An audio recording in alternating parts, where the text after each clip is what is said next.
What is up, Packers fans, and welcome back to another episode of Packer Report TV. I'm your host and the publisher of Packer Report, Ross Uglem. Very excited to be back right here on the Pack a Day Podcast Network.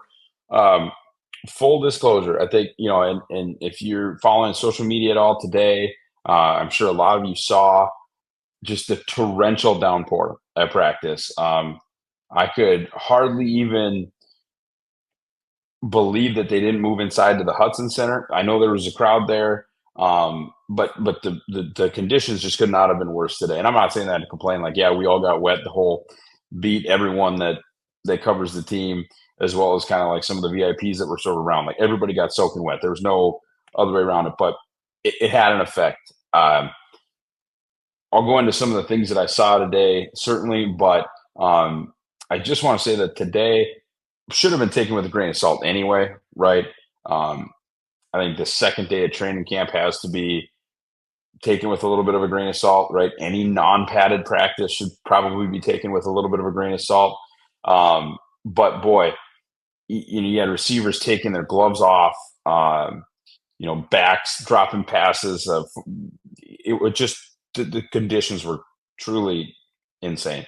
Um, with that said, wanted to hit a couple of high points. I'm sure Andy's talked about some of this stuff, but we had different vantage points. He and I weren't always standing next to each other, not always talking through, sort of what we were seeing. So a couple things I really wanted to point out. Number one is this defense flies around and they talk their talk. Now I think we had a little bit of this same energy last offseason.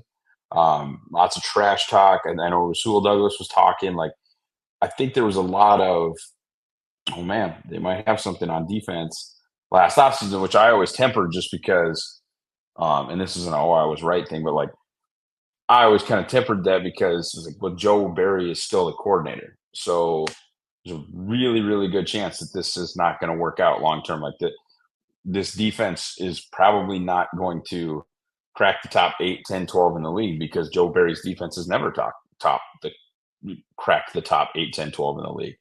And that of course ended up being right. But I think the Jeff Hafley thing, not that he's some proven coordinator with a bunch of, top 6, 7, 8 defenses to his name, but it's at least unknown, right?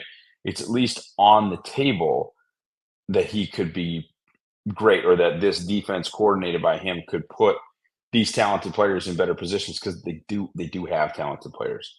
Xavier McKinney's good, Rashawn Gary is good, Kenny Clark is good, Edgerrin Cooper is exciting, Carrington Valentine is exciting, Lucas Van Ness is exciting, right? Like Devontae Wyatt is exciting. There's talent on this defense. So with all those caveats and all the excuses about the weather, the defense is just kicking ass. Like there's no other way around it. Specifically up front, and I understand they're missing Zach Tom, and I understand that we're not in pads. This offensive line is getting beat, and it's a lot of Rashawn Gary, who is talking his talk. But it's not just Rashawn. It isn't. That the front four is whooping this offensive line, whooping. Gary looks to just be in completely unfathomable shape, and he just looks primed for, an all-pro season. Seriously, like he just looks like something else. But just man, hard to express how kind of on skates the offense has looked the whole time. There's another even bigger excuse, I think, than the rain, it being the second day of camp, all that. Jordan Love's not there. And for as competent as Sean Clifford looked in the preseason last year, and as much as I like Michael Pratt as a upside play, or as somebody who might one day be ready, they're not ready to go against this defense when the offensive line, like I said, is missing Zach Tom. And you got Andre Dillard out there at right tackle. He's struggling. I don't know that he's necessarily going to end up being a great player, but he's a left side guy. I think in Philadelphia, he wouldn't even play the right side. he is out of place at right tackle. And I'm not saying he could come in at left tackle and do a great job. I'm not, but he is very much a left side of the line guy, and they're getting him just murdered out there at right tackle right now. The one guy I will say, and Dillard is someone I might end up being wrong on because I thought when they signed Andre Dillard, I was really, really convinced he was going to be on the team. I thought he was going to be, you know, Pickett, Jared Valdir, trying to think of Rick Wagner, right, like that tackle, that veteran swing tackle. They've done it before. Dillard is their shot to do it again. But he might get cut. I mean, he again. I think they're misplaying him, but Sheed is the starting left tackle. So right, so why would you displace your starting left tackle because your right tackle's out? You wouldn't. You would place your swing tackle at right tackle, which is what they're doing. But Dillard's really not a swing tackle. He's a backup left tackle. Could maybe play a little left guard, but I digress. The opposite of that, our very own Andy Herman, and I think he addressed it today. You really caution people, and I disagree with him. You really caution people, okay, this AJ Dillon contract, it's not a big deal. Like, very much could end up not being on the team. Folks. The way he's being used, the way he looks in camp, the way Matt LaFleur speaks about him, barring injury, I'm just going to tell you right now, AJ Dillon's on the team. And they can like Emmanuel Wilson. I have no problems with Emmanuel Wilson. I'm telling you right now, Josh Jacobs, Marshawn Lloyd, and AJ Dillon are going to be on the team.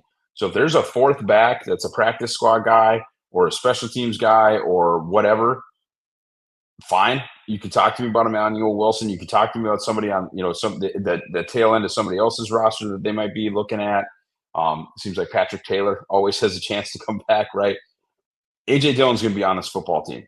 From what I saw today, from the way Matt speaks about him, from when and where he takes reps, like he's taking reps with the ones. He's viewed as the complementary back. In my opinion, they haven't changed his role at all. He was viewed as the complementary back to Aaron Jones, and now he's just viewed as the complementary back to Josh Jacobs. In my opinion, I think AJ Dillon is basically safe at this point. One really interesting thing that I noticed today is Evan Williams. Evan Williams, the 4th round pick that the Packers traded up for. A lot of us thought, due to some hasty tweeting, that it might be TJ Tampa. But Evan Williams, the safety that the Packers traded up for in round 4, got a lot of starting snaps. And, I think we wondered, or I wondered at least, if there wasn't some slot versatility there. No, 100%. When he was out there, he was just the other safety with Saber McKinney. Speaking of the safety stuff, and this is less of a like Evan Williams conversation, but I tell you, the single high thing's real. That they're playing so much single high, and they're rolling them right. McKinney will play box. Evan, I mean, everything we kind of thought might happen, at least through 2 days of camp, is happening from a schematic and a structure standpoint. A ton of single high. I really like what I've seen from Evan. Got a pick, probably a pick 6 today. I think in real life that particular play might have also been a sack, which is just more like clunkiness and more of the offense just probably not having the day that they would like to have. But I tell you what, man, Evan Williams is a high 4th round pick, is going to throw his name in the ring here. And I wonder, and it sounds like I'm always trying to replace Keyshawn. I wonder if Evan Williams doesn't go grab that other starting job if they don't try to see what Bullard can do in the slot and play some big nickel, play some 3 safety nickel. Because we haven't seen that, at least not to my eye. Now, granted, it was just downpouring, so it was tough to take any kind of notes, to tweet, because a lot of the times, like, there's a lot of great, like Bill Huber, Matt Schneidman, a lot of those guys have physical like notes, like a notebook. They take notes on what they're seeing. I've never done it that way because I was sort of like Andy, where I would do like a running log on Twitter. Basically, I would tweet what is happening, and then when I need to go back and remember what I saw at practice. I just go through my tweets. I didn't need a notebook. And I'm not saying there's anything wrong with the way those guys do it. They're pros, great dudes, very, I've been learning from the Packers beat every time I come to Green Bay for, 5 years. So I'm not saying what they do is wrong, but I always just use kind of my Twitter feed of, oh yeah, that happened. That's right. Yep, I remember that. Well, today it was sheeting down rain, so I don't have that today. But um, I don't remember any three. Like anytime the Packers were out of base, I think either Keyshawn Nixon or Kalen King were in at nickel. I don't remember a three safety look from the Packers, but especially too when they get Oladapo back, I do wonder what that looks like, right? Because from a personnel standpoint, they have a lot invested in safety, and a lot of those guys are interchangeable. A lot of those guys bring different skills to the table. A lot of those guys have slot versatility.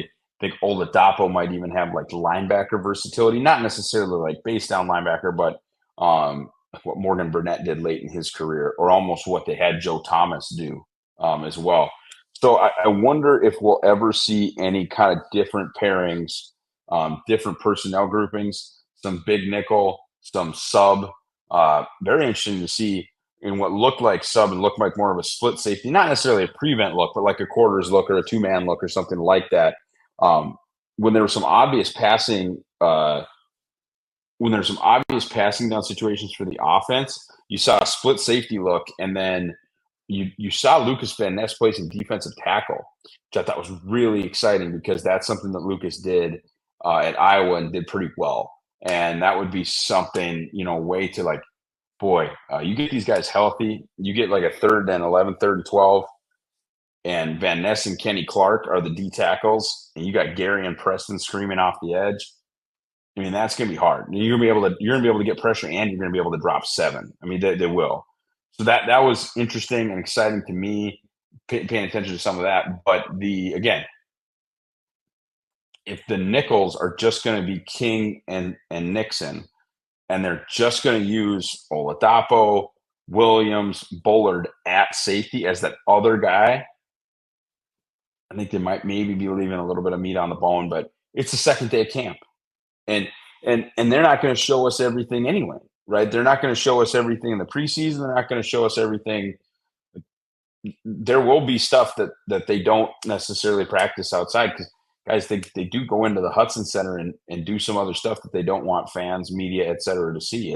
It's how they've done business ever since Matt LaFleur's been here. I'm sure before that as well. But big day for Evan Williams. I thought another kind of really solidifying day for A.J. Dillon. I think he's on this football team 100%. And then I know it's Dillard, right? I know a lot, but I think it's going to be really difficult to block the Green Bay Packers this year.